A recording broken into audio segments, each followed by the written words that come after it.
Complete short notes pros 1।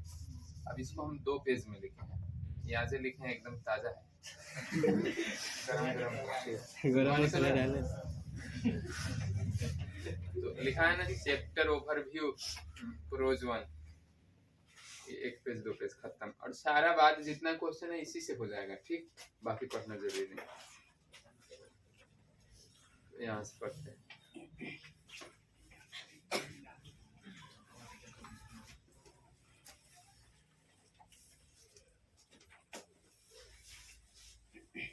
अब देखो, chapter का जो लेखक है महात्मा गांधी, ये तो सबको पता है। उसके बाद अब गांधी जी के बारे में जो क्वेश्चन पूछा जाता है वो सब इसमें एक जगह लिख दिया गया है। इतना ही में से पूछा जाता है, ज्यादा नहीं। फादर ऑफ नेशन हम नहीं लिखे हैं इसमें, तो सबको पता है, ठीक, कि गांधी भारत के राष्ट्रपिता है। मैथमेटिक्स कैसे पास करोगे, वो नहीं लिखा गया इसमें। जन्म 2 अक्टूबर 1869, मर गए 30 जनवरी 1947, ये 2 डेट पर। चंपारण कब गए, 1917 में। ये बात किताब में नहीं ना लिखा हुआ है, लेकिन ये पूछ देता है, ठीक, कभी कभी। वेपन्स, इनका हथियार क्या था, नन वायलेंस। हिंदी जानना जरूरी नहीं, किसी को नन वायलेंस का हिंदी नहीं आता है तो उससे मतलब नहीं है, परीक्षा में क्वेश्चन बन जाएगा। इनके ऑटोबायोग्राफी का क्या नाम था, और ये जिस मैगजीन के लिए लिखते थे, ये छाए रहे भारतीय राजनीति में, जब तक जिंदा रहे तब तक। बर्थ प्लेस, डोमिनेटेड मतलब छाए रहे, तो नीचे लिखा हुआ है ना, छाए रहे। अब इनका जन्म स्थान कहाँ था, पोरबंदर, गुजरात। ये गांधी के बारे में जो क्वेश्चन पूछा जा सकता है हो गया। अब ये जो चैप्टर है कौन चीज है, भाषण नहीं है। अगर ये भाषण दिए होते कहीं तब इसको बोलते भाषण। तो ये ऐसे है, और किसके बारे में बात करता है, फाउंडेशन मतलब होता बुनियाद, साउंड मतलब होता ठोस। तो ये ठोस बुनियाद के बारे में बात करते। किसके ठोस बुनियाद के बारे में, भारतीय सभ्यता के ठोस बुनियाद के बारे में। और ये बताते हैं इस चैप्टर में, इस पूरे चैप्टर में ही कहा गया है नहीं, हम लोग कौन लड़का रहा है। ये 2 सभ्यता के बारे में बात करते हैं, एक वेस्टर्न और दूसरा। पूरे चैप्टर में ही बताया गया कि जो वेस्टर्न सिविलाइजेशन है किसके बारे में बात करता है, मेटेरियलिटी। इसका मतलब मेटेरियल इकट्ठा करने में भौतिकवाद हिंदी में बोलते हैं। और इंडियन जो है वो किसमें, नैतिकता का बात करता है।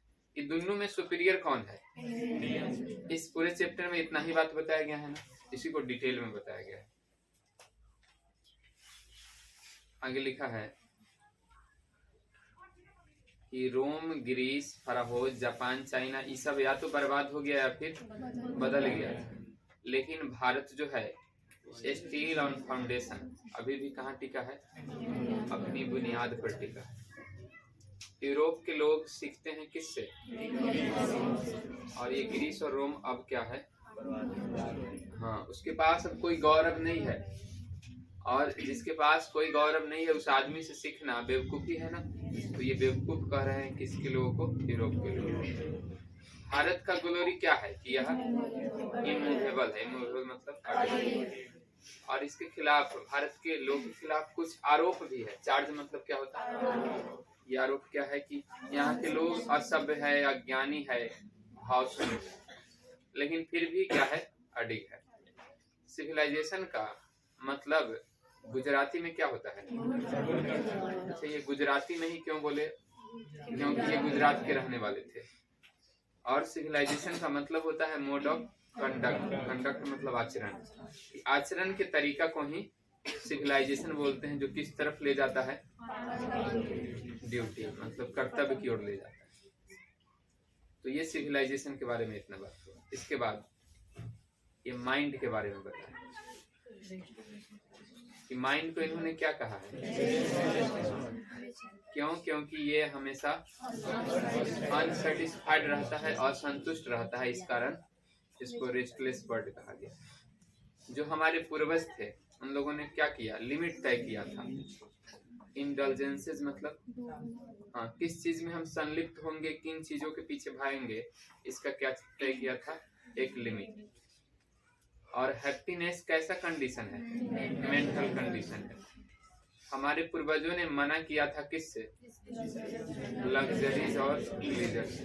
ये आनंद और आराम की चीजों से दूर रहने को बोला था कौन? हमारे पूर्वजों ने। अभी कह रहा है कि हमारे पास सेम तरह का क्या है? हल है और एजुकेशन सिस्टम है। फिर कॉटेज मतलब क्या होता है? आवास या कुटिया। ये सब 1000 साल पहले जैसा था वैसा ही आज है। ये आज का मतलब अभी नहीं। महात्मा गांधी जिस समय लिखे ना उस समय तो वैसा ही था, तब तक नहीं बदला था। इसलिए कहे कि 1000 सालों में भी हमारे यहाँ नहीं बदला। नॉट इन्वेंट मशीन, ये भी बताया कि मशीन का आविष्कार क्यों नहीं किया? क्योंकि इससे आदमी क्या हो जाता? गुलाम बन जाता है, नैतिक चरित्र खो देता है। स्वास्थ्य ठीक कैसे रहेगा? हैंड फीट, हाथ पैर का प्रॉपर यूज करेंगे तब।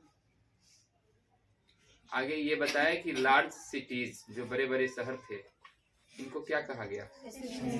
स्नेयर इनकम्ब्रेंस, फंदा या बाधा। और लार्ज सिटीज में क्या होता है? डकैत होते हैं, प्रोस्टिट्यूशन, वेश्यावृत्ति होती है। ये सब बड़े शहरों में। इसलिए महात्मा गांधी ने बड़े शहरों में जाने से मना किया। तो जो हमारे पूर्वज थे वह बड़े शहर में नहीं जाते थे, क्या रहते थे? छोटे गांव से ही संतुष्ट रहते थे, स्मॉल विलेज। और उस समय राजा होते थे, राजा के पास क्या होता था? तलवार। ऋषि मुनि के पास क्या होता था? दोनों में इसको सुपीरियर माना जाता था, ऋषि मुनि को, और इसको क्या माना जाता था? इन्फीरियर, मतलब कम माना जाता था उससे। वकील और वैद्य पुराने जमाने के क्या करते थे? Not Rob them. देन मतलब तब नहीं लूटते थे। लोग कोर्ट को, कचहरी या अदालत को क्या करते थे? अवॉइड करते थे, उससे दूर रहते थे, बचते थे। कोई भी झगड़ा हो तो कोर्ट में नहीं जाते थे। किसको अपनाते थे? Home rule. इंडियन सिविलाइजेशन और मॉडर्न सिविलाइजेशन। इंडियन सिविलाइजेशन किस पर टिका है? Moral values. और मॉडर्न सिविलाइजेशन मतलब एक नैतिकता पर, और वेस्टर्न सिविलाइजेशन अनैतिकता। ऊपर वाला भगवान में विश्वास रखता है, नीचे वाला गॉडलेस है, भगवान में विश्वास नहीं करता। किसमें? मटेरियल में केवल। फिर लास्ट में गांधी ये भी कहते हैं कि हम पश्चिम से घृणा नहीं करते हैं। हेटर मतलब घृणा करने वाला।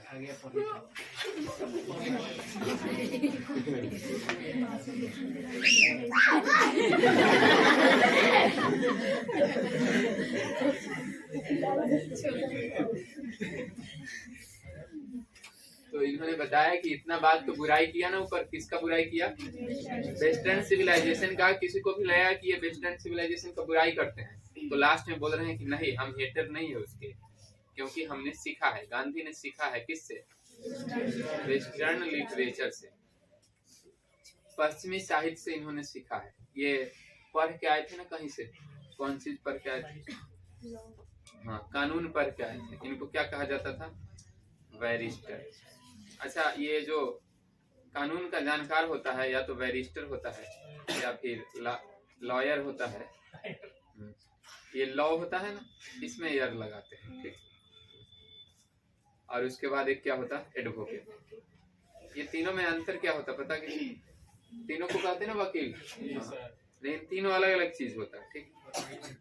जो दक्षिण अफ्रीका या फिर इंग्लैंड से कानून का पढ़ाई करके आता ना, उसी को बोलते हैं बैरिस्टर। अब ये दो बच गया, एडवोकेट और लॉयर। अब कोई भी जो LLB का डिग्री प्राप्त कर लिया है उस सब को क्या बोलेंगे? लॉयर कहता है। लॉ मतलब कानून होता है, उसी में यर लगा, लॉयर। अब ये एडवोकेट किसको बोलेंगे? जैसे कोई LLB तो पढ़ लिया, लेकिन भारत में वकील सबका एक संस्था है जिसको बोलते हैं इंडियन बार एसोसिएशन। वहां पर रजिस्ट्रेशन कराएगा तब वो मुकदमा लड़ने लायक होगा। जैसे कोई भी LLB पढ़ लेता है, कानून की पढ़ाई को LLB बोलते हैं, इंटर पास करके पढ़ा जाता है, 5 साल का कोर्स होता है। इंटर पास करने के बाद अगर कोई BA पास करके पढ़ता है तो उसमें 3 साल का कोर्स होता है। तो डिग्री जो हासिल कर लिया ना उसको बोलेंगे लॉयर। लेकिन वो जा करके कोर्ट में नहीं ये कुछ कर सकता है, उसको करने के लिए रजिस्ट्रेशन कराना होगा, और रजिस्ट्रेशन होता है इंडियन बार एसोसिएशन से, और जो आदमी रजिस्ट्रेशन करा लिया उसी को क्या बोलते हैं, एडवोकेट। तो तीनों बात समझ में आ गया। तो ये 3 होता है वकील वाला। कहाँ पर रहे थे? ये वेस्टर्न लिटरेचर से हम लोगों ने सीखा है। ये भी वकालत का पढ़ाई करके आए थे वेस्टर्न लिटरेचर से ही, इसलिए बोल रहे हैं कि उन्होंने सिखाया भी। इसलिए दोनों अच्छे हैं, बोथ आर गुड। दोनों सभ्यता क्या है, अच्छा है, इन ओन रेस्पेक्टिव स्पेयर्स, अपने अपने क्षेत्रों में। अब जो वेस्ट है, पश्चिम ने कौन चीज का आविष्कार किया है, मटेरियल डिस्कवरीज, वंडरफुल, अद्भुत चीजों का आविष्कार कर लिया है पश्चिम के लोगों ने। लेकिन हिंदुत्व ने किस चीज का आविष्कार किया है, धर्म, अध्यात्म, आत्मा, ये सब चीज का। आगे लिखा है इटली ऑफ गिब्बन, ग्रीस का जो वर्ल्ड फेमस एटिक सिविलाइजेशन था, इजिप्ट के जो फाराहोज थे, ये सब अब क्या हो गया, नहीं रहा, अपने पूर्व स्थिति में नहीं रहा। जबकि प्राचीन भारत, एंशिएंट इंडिया भी क्या है, अलाइव है, जीवित है। इसमें से बहुत सारा बात आएगा। ये तो एक की ऊपर वाला सब बर्बाद हो गया और नीचे वाला एंशिएंट इंडिया जीवित है। फिर ये भी कि गिब्बन कहाँ का था, ये एटिक सिविलाइजेशन कहाँ था, ग्रीस में। फाराहोज कहाँ के रहने वाले थे, इजिप्ट के। सब बात हो गया एक जगह।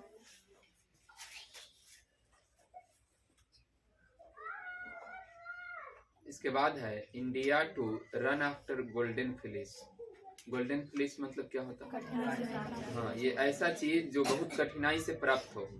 अगर भारत ऐसे चीजों के पीछे पड़ता है, मतलब पदार्थ के रूप में संतुष्टि प्राप्त करना चाहता है कि हमें भी मटेरियल से संतुष्टि मिलेगा, तो उसको कभी संतुष्टि नहीं मिलेगा, क्या हो जाएगा, सर्टेन डेथ। हाँ, तो इसके पीछे भागना सर्टेन डेथ को प्राप्त करने जैसा है। Plane living and high thinking.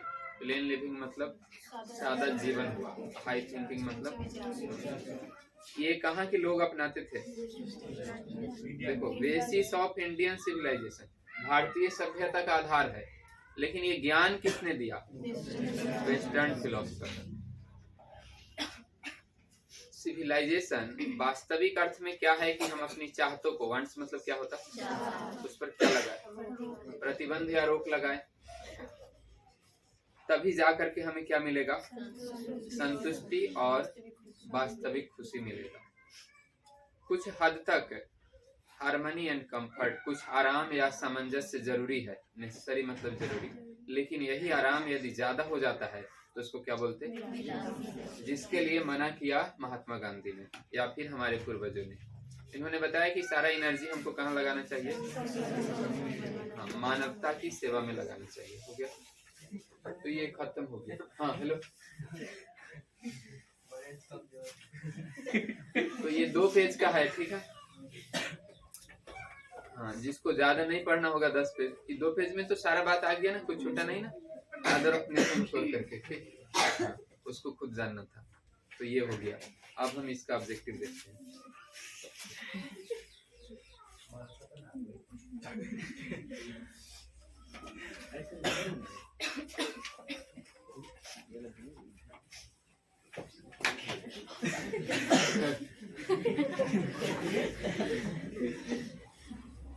देखो लिखा हुआ है ना, प्रोज 1, ये चैप्टर 1 जो हम लोग पढ़े अभी, उतना से इसका सारा क्वेश्चन बनना चाहिए, ठीक। इसमें कितना क्वेश्चन है, कितना पेज दिख रहा,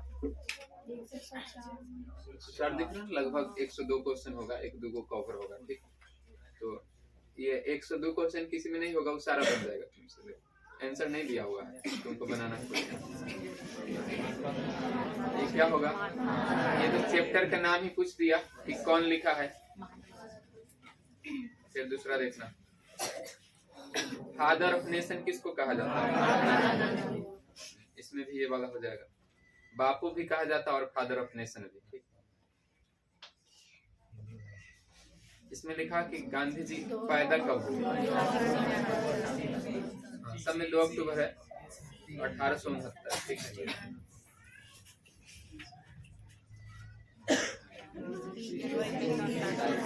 ये तो सब जानता कि नाथुराम गोडसे मार दिए थे, तो वही लिखा फाइनेटिक सन की व्यक्ति 30 जनवरी 1948। महात्मा गांधी क्या थे? ये तो सबको पता है ना, स्पिरिचुअल लीडर थे। पॉलिटिशियन लीडर होते तो ये क्या करते? ये भी प्रधानमंत्री राष्ट्रपति बनते पहले से ही। इसलिए ये क्या थे? Spiritual leader. नहीं, 1947 के बाद ही डिसाइड हो गया ना, हाँ, कि ये तब तक बनाया जाए इनको। आगे लिखा गांधी ने किसका यूज किया? इनका हथियार क्या था?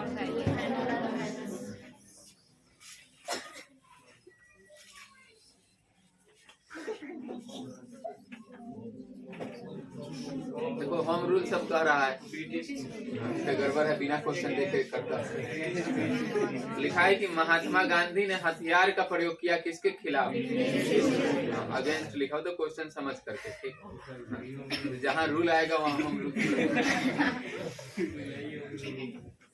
अब ये पूछा जाएगा कि इस चैप्टर में किसकी चर्चा की गई है, 4 गो ऑप्शन रहेगा तो सिर्फ चर्चा लगा देगा। वो वाला चर्चा ज्यादा, जहाँ चर्चा है वहाँ सीधे चर्चा है सब। तो इसका आंसर क्या होगा? British rule. किसके खिलाफ इन्होंने यूज किया था अपने हथियारों का? ये कब तक इन्होंने भारत के लिए काम किया?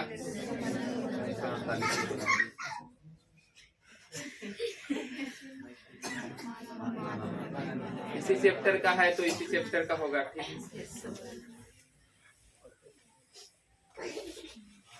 डोमिनेटेड लिखा हुआ है, छाए रहे, उसमें लिखा हुआ था 1915 से 1948।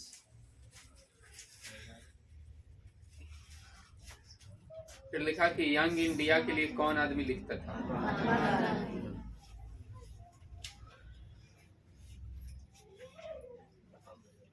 इसमें भी वही लिखा है कि डिफरेंट आर्टिकल्स लिखते थे किसके लिए?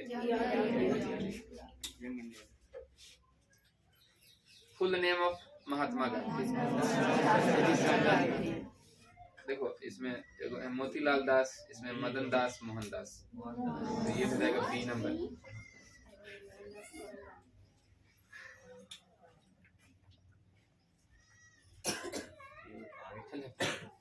हेलो,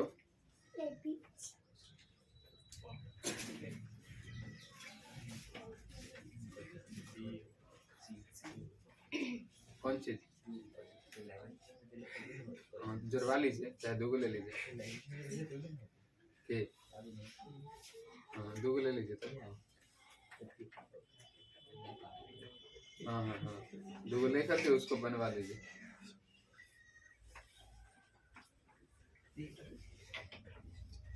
ना।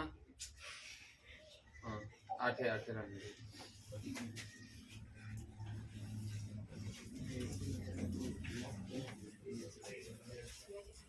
हाँ हिसाब से देख लीजिए, ठीक भी लगना चाहिए।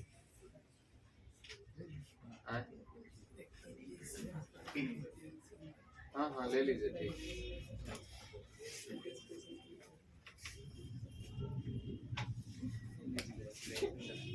हाँ करने पड़ कि अपने ऐसे में महात्मा गांधी, डील्स मतलब क्या होता? चर्चा करना, डील्स इन में किस चीज के बारे में ये चर्चा करते हैं? चैप्टर का भी नाम यही था, सिविलाइजेशन एंड कल्चर।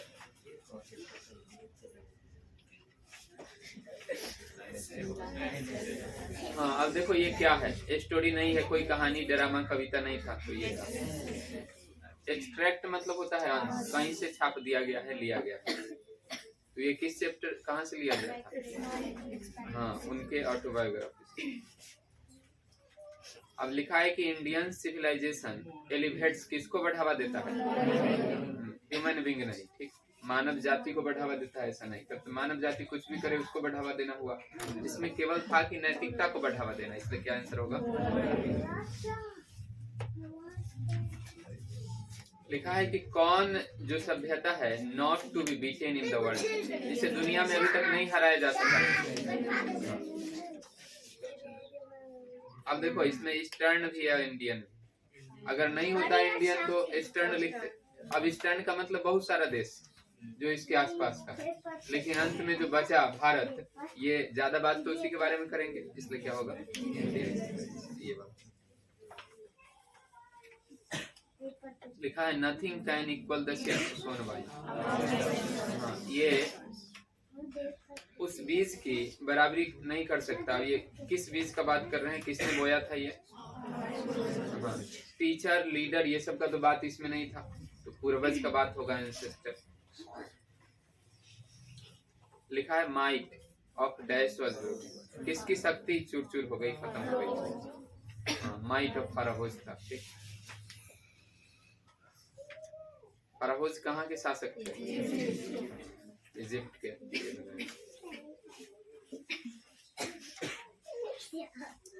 लिखा है the people of Europe, Europe के लोग कहाँ से सीखते हैं? ग्रीस और अमेरिका इतना ही होगा, ग्रीस और रोम ये वाला होगा। आगे लिखा है द पीपल ऑफ यूरोप क्या are inspired by dash and Roman writers. Rome का तो लिख दिया इधर, तो बचा ग्रीस, तो ये आंसर हो जाएगा। इसमें लिखा है कि कौन अपने पुराने गौरव में मौजूद नहीं है। हाँ, अब देखो इसमें चाइना का बात नहीं है, यूएसए का बात नहीं है, ये दोनों का बात है। ठीक, लेकिन इसमें कहा था कि गिब्बन जो था, हाँ, इटली का था, तो जो उस समय का इटली था वह खत्म हो गया। और रोम के बारे में भी था कि ग्रीस रोम ये सब का ग्लोरी अब नहीं है। तो ग्लोरी का जब बात था ना, तब इटली नहीं हुआ था, तब ग्रीस और रोम था ना, तो इसलिए इटली नहीं होगा, क्या होगा? रोम। ऊपर लिखा था कि ग्रीस और रोम का ग्लोरी गायब है, तो ग्लोरी का बात है, इसलिए रोम होगा। आगे लिखा है whom people learn their lessons, ये कौन से लोग हैं जो ग्रीस और रोम से सीखते हैं? यूरोप के लोग। और फिर आगे लिखा है कि ग्रीस और रोम के गलतियों को अवॉइड कर देंगे, उससे बच जाएंगे। ये बात भी कौन कहता? जो सीखता होगा वही ना। और ग्रीस और रोम से सीखता है कौन? यूरोपियंस। अब इंडियाज ग्लोरी, भारत का गौरव क्या है? हाँ, ये अडिग है। लिखा है इंडियन पीपल, भारत के लोगों के खिलाफ आरोप है, 3 प्रकार के आरोप जो ऊपर लिखा हुआ था। सिविलाइज तो नहीं है, एजुकेटेड भी नहीं है, अनसिविलाइज्ड, इग्नोरेंट, तीनों का हिंदी भी लिखा हुआ था। लिखा है कि What we have tasted and found true on, कि हमने सच जिसको पाया है किसके आधार पर? एक्सपीरियंस के आधार पर। ठीक, एक्सपीरियंस तो तीनों में लिखा हुआ है। अब अनुभव की कसौटी के आधार पर ये बात होता है कि अनुभव के आधार पर हमने जो पाया है। अब अनुभव में दोनों बात ना होता, मेरिट डिमेरिट दोनों, तो केवल मेरिट का बात है, ये भी नहीं। हाँ, एनालिसिस में नहीं, एनालिसिस ऑफ एक्सपीरियंस। इसका मतलब क्या होता है? अनुभव की कसौटी पर।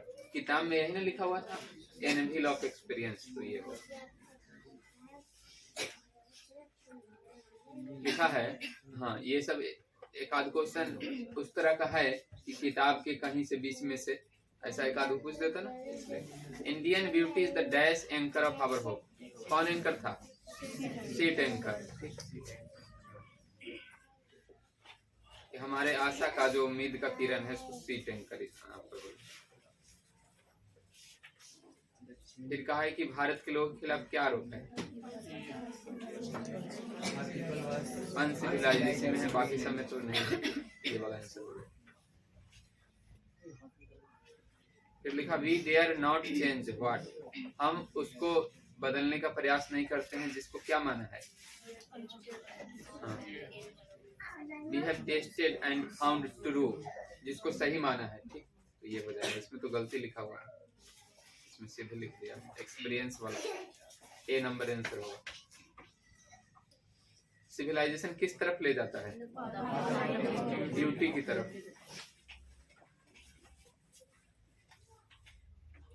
मोरालिटी के लिए हमको किस पर मास्टरी हासिल करना होता है? माइंड और पैशन पर। पैशन मतलब लालसा। आदमी के पास बहुत सारा लालसा होता है, उसी को कम करना होता है, उसी पर मास्टरी हासिल करना। गुजराती भाषा में सिविलाइजेशन का मतलब गुड कंडक्ट। ये वाला माइंड क्या है?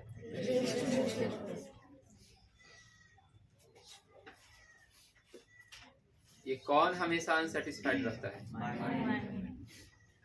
ये नहीं कहा कि हाँ कितना ले लेता है तो ये मानता है। तो इसका क्या होगा? दिमाग होगा। लिखा है mind is a restless bird which remains. ये हमेशा अनसेटिस्फाइड रहता है। ठीक, भूखा नहीं लिखेंगे, भूखा प्यासा। हैप्पीनेस को कौन कंडीशन कहा गया था? हैप्पीनेस मेंटल कंडीशन है। आदमी का दिमाग ठीक है तो वह खुश रहेगा।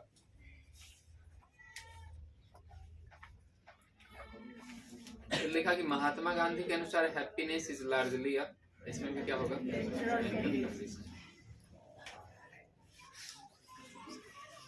किसने लिमिट तय किया था इंटेलिजेंसेस का?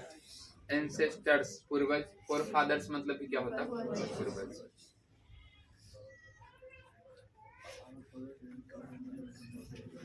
ये देखो लिखा our forefather set a limit to our intelligences because. क्यों ऐसा किया था?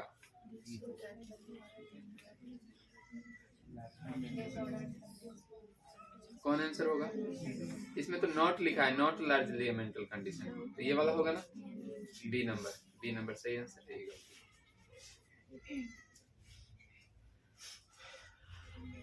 लिखा है कि आदमी जरूरी नहीं कि खुश होगा जब वह क्या हो? रिच हो। कि अमीर आदमी खुश हो ये जरूरी नहीं होता, ऐसा कहा था। और अनहैप्पी इसलिए नहीं होगा क्योंकि वह क्या है? गरीब।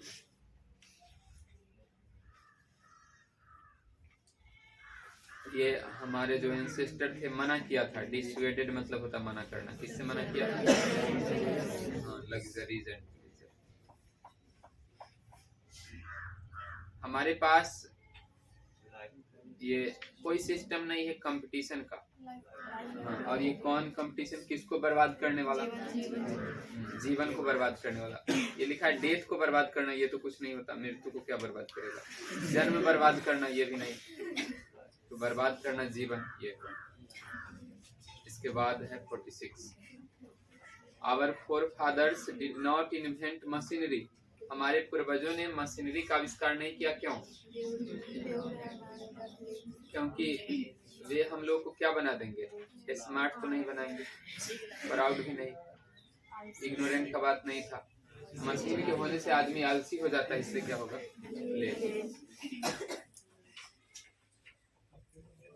हमारा वास्तविक खुशी और हेल्थ किससे बना रहेगा? किसका यूज करने से? हैंड्स एंड फीट है ना, हाथ पैर का। हाथ और दिमाग नहीं, हाथ और मुंह का कि खाएला खाली।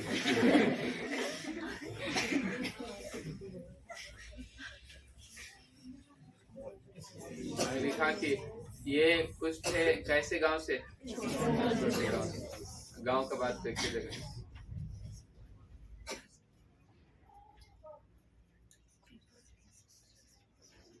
लिखा है कि पुराने जमाने में लोग संतुष्ट थे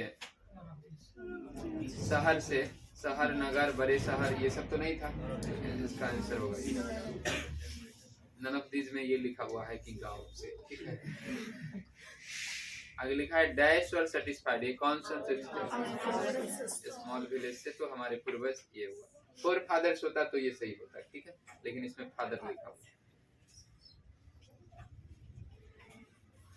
लिखा है कि हमारे जो एंसेस्टर है उन्होंने क्या देखा कि किंग्स का जो तलवार है वह इन्फीरियर है किससे? हाँ, एथिक्स से। एथिक्स मतलब होता है नीति शास्त्र, ज्ञान का जो किताब होता है उसको बोलते हैं। उस समय ये सामान्य सा नियम था कि हम किससे बचेंगे? हाँ, कोर्ट से बचना चाहिए, कोर्ट में जाने से बचना चाहिए। और जो आम आदमी है वो कैसे रहा करते थे? हाँ, इंडिपेंडेंटली, आजादी से रहा करते थे। आम आदमी का बात है, आम आदमी में कुछ खुश भी होगा, कुछ दुखी भी होगा, इसलिए हैप्पी नहीं होगा, सैडली नहीं होगा। ठीक, निर्भर नहीं रहते थे किसी पर, अपने तरीके से जीवन जीते थे, इसलिए इंडिपेंडेंट। सबसे ज्यादा कौन सा व्यवसाय चलता था तब? इंडस्ट्री तो नहीं था शुरुआत में, सब आदमी तो नेता नहीं बनता था, सब बिजनेस भी नहीं करता था, जबकि एग्रीकल्चर, कृषि, खेती बाड़ी सब करता था। फिर देखो, our ancestors enjoyed to do dash, इसमें होम रूल होगा। इंडियन सिविलाइजेशन का टेंडेंसी क्या है? इसको, ये किसको बढ़ावा देता है? मोरल विंग, इसमें ह्यूमन विंग इसमें भी नहीं। वेस्टर्न सिविलाइजेशन किसको बढ़ावा देता है? हाँ, मोरलिटी मतलब तो नैतिकता होता है, जबकि वो अनैतिकता को बढ़ावा देता है। इसलिए लिखा है फॉर्मर ईस्टर्न, ईस्टर्न सिविलाइजेशन जो है वो किस में विश्वास करता है? इंडियन सिविलाइजेशन गॉडलेस मतलब हुआ कि भगवान विहीन है। भारत की सभ्यता तो भगवान विहीन नहीं है, ये सब भी नहीं, ये तो विश्वास करता है।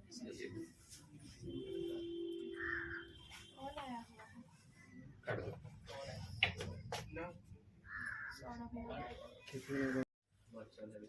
बिना सिम वाला एगो रखना होगा, ठीक? ये भी ठीक है।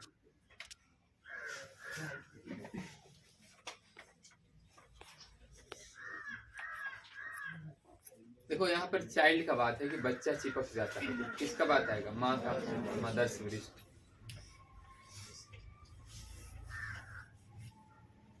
लिखा है कि वेस्ट, महात्मा गांधी क्या नहीं थे? पश्चिम के हेटर नहीं थे, ये बात लिखा था ना, not the hater of the West.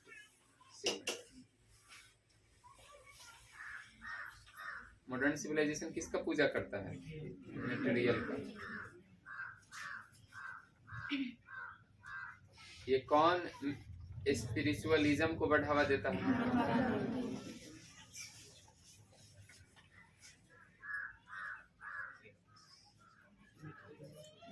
Modern civilisation किसका पूजा है?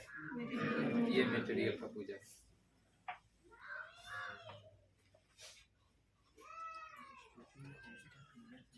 लिखा है मॉडर्न सिविलाइजेशन का सबसे विशिष्ट लक्षण क्या है? कि किसको बढ़ावा देता है? हाँ, मानव के चाहतों का, ह्यूमन वांट्स को बढ़ावा देता है। ठीक, पीपल वांट्स, लोग चाहते हैं, ये सेंटेंस हो गया, ये नहीं होगा। ठीक, लिखा है we are in danger of bartering away the permanent good. हम लोग जो हमेशा के लिए अच्छा हो सकता है उसको त्याग कर रहे हैं, और किस चीज को? हाँ, आनंद को अपना रहे हैं ना। ये लोग इस खतरे में है, खतरा का बात है, तो खतरा का बात है तो किस में? आनंद में लगा हुआ है आदमी, इसलिए परमानेंट।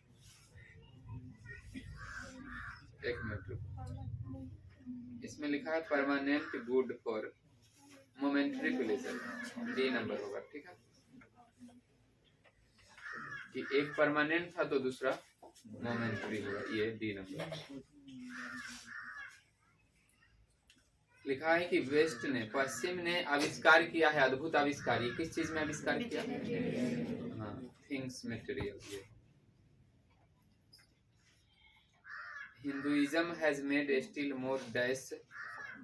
हाँ, ये हिंदुत्व ने उससे भी ज्यादा अद्भुत आविष्कार किए हैं, ऐसा था ना, तो मार्वेलस, अद्भुत का अंग्रेजी। अब ये हिंदुत्व ने किस किस चीज का आविष्कार किया? किन क्षेत्रों में? हाँ, रिलीजन, स्पिरिट एंड सोल।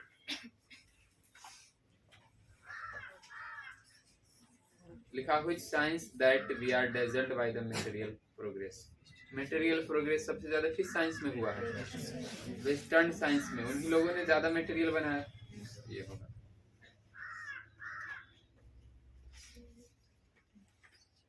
लिखा है कि there is something in Hinduism that kept Indian civilisation alive. मतलब हिंदुत्व में कुछ ऐसा है जिसने भारतीय सभ्यता को अभी तक जीवित रखा है। ये कब तक? 1948 तक, कल तक, अब तक, क्या अब तक का सी नंबर होगा, अभी तक जीवित है। Indian civilisation has dash, has के बाद क्या रूप लगता है? तीसरा, तो केप्ट होगा। ये भी हो गया, 5 मिनट में खत्म होगा। लिखा can you find today anywhere the Italy of. Italy का बात आया तो किसका बात है? गिब्बन। इजिप्ट का आता तब क्या होता? Gibbon is related to. इसके बाद है वर्ल्ड फेमस एटिक सिविलाइजेशन कहाँ था? अभी जो पॉइंट पर है उसमें था ना, ग्रीस में था। एटिक सिविलाइजेशन का बात है तो ग्रीस, गिब्बन का बात है तो इटली, हरा हो जाए तब। लिखा है कि ये महात्मा गांधी ने लिखा था कि मैं देखता हूँ यहाँ प्राचीन भारत क्या है, अभी भी जीवित है ना। तो जीवित का अंग्रेजी स्टिल क्या होगा? स्टिल लाइव ना।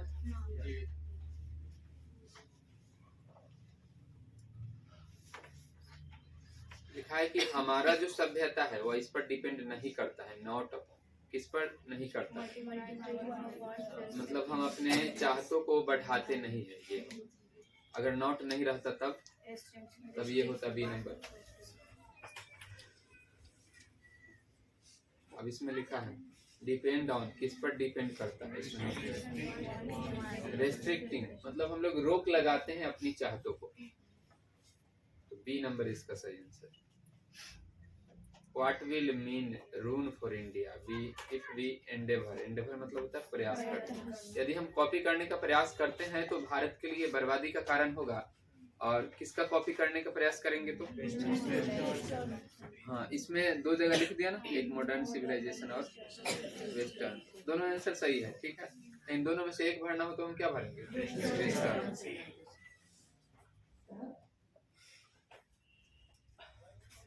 लिखा है कि भारत के लिए किसके पीछे भागना मृत्यु का सामना करना जैसा है? गोल्डन फ्लिस था ना, तो गोल्डन फ्लिस के पीछे नहीं भागना।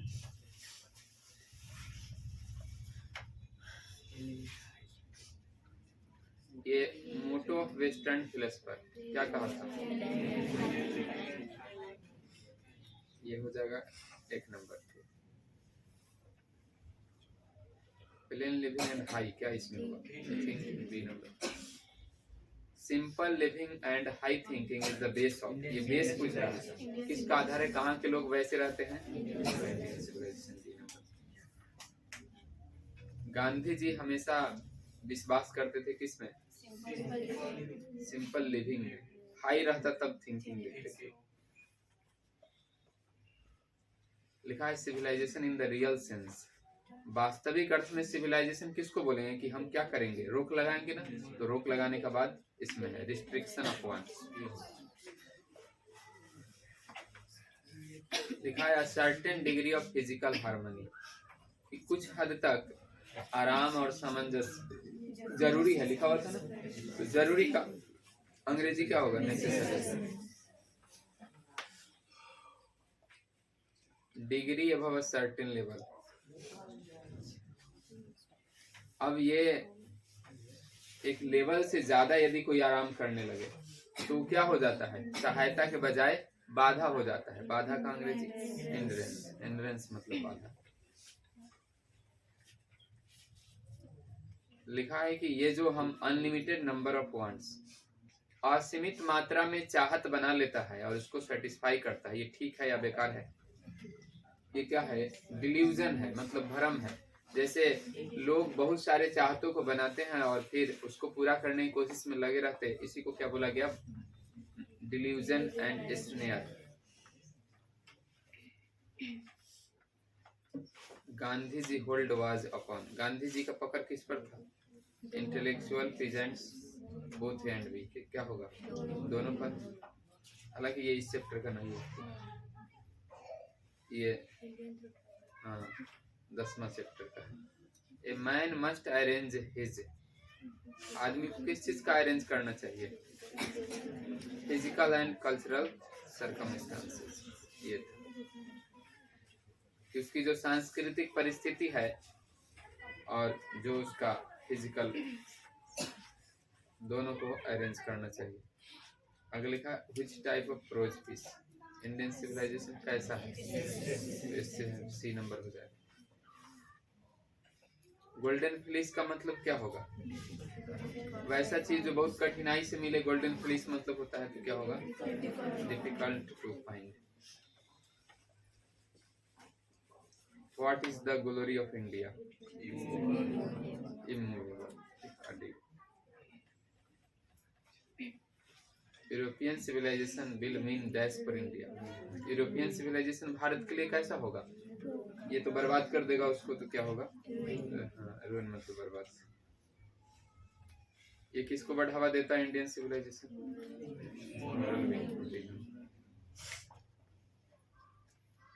मशीनरी मेक्स अस स्लेव्स, कि जो मशीन है वो हम लोग को गुलाम बनाता है। हम लोग क्या खो देते हैं? मोरल फाइबर, नैतिक चरित्र खो देते हैं। किस सिविलाइजेशन को पराजित नहीं किया जा सकता?